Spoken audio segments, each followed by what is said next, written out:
Hello everyone, thanks for watching the video.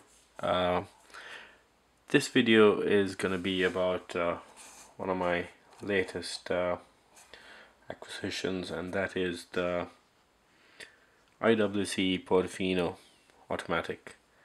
If you had asked me a couple of months ago about this watch, I wouldn't be able to tell you anything because I had not even come across this watch.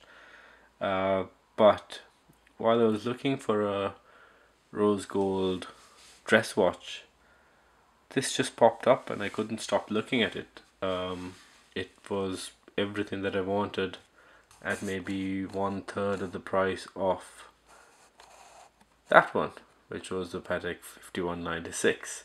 Well, not that one, but that's a Patek glove from my Nautilus. So this watch, why did I love it so much? Because it's everything that I wanted in a dress watch. Clean dial. You couldn't ask for anything cleaner than IWC dials.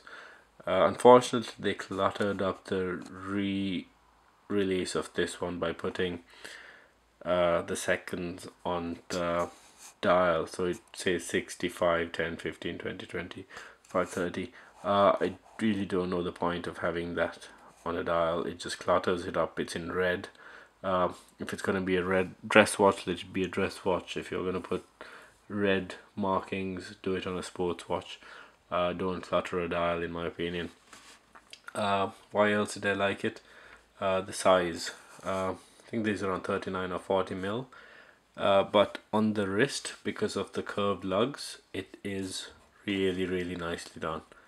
It doesn't wear like a large watch, and again, it came on a really nice chocolate brown strap, which I liked as well. When it comes to the movement now, this is where the snob factor might prevent you from getting this watch. This is a Celita based movement.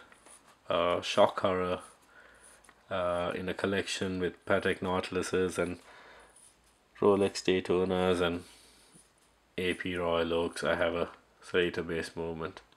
Do I care?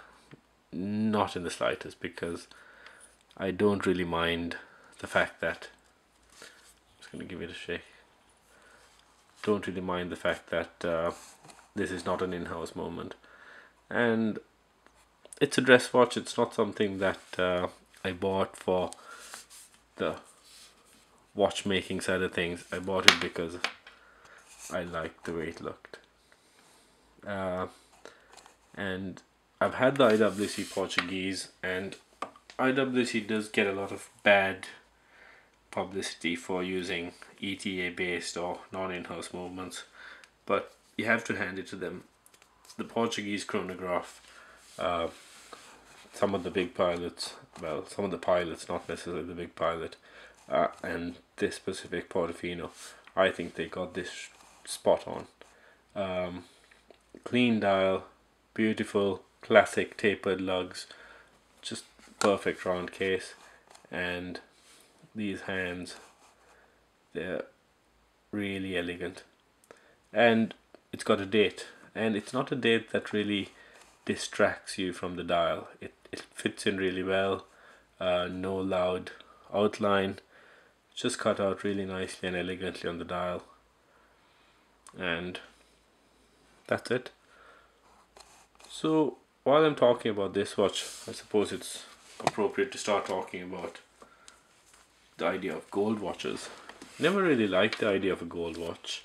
All my watches have been steel, and I liked the fact that I could wear it every day and not worry. The biggest thing that kept me away from gold was the stress of, oh, will it scratch, will it dent, will it have to go in for a big overhaul if I knock it on something hard and the whole case gets dented.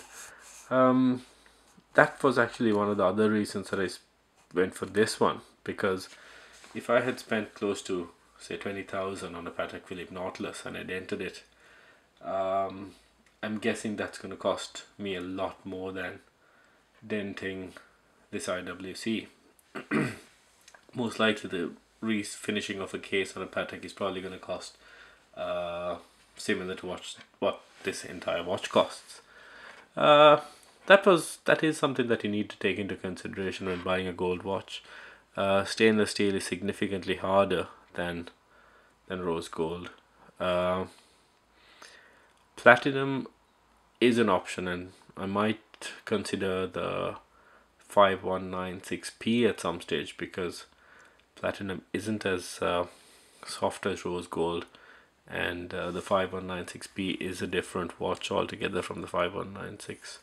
So that might come in the future, but for now I'm very happy with this really nice IWC.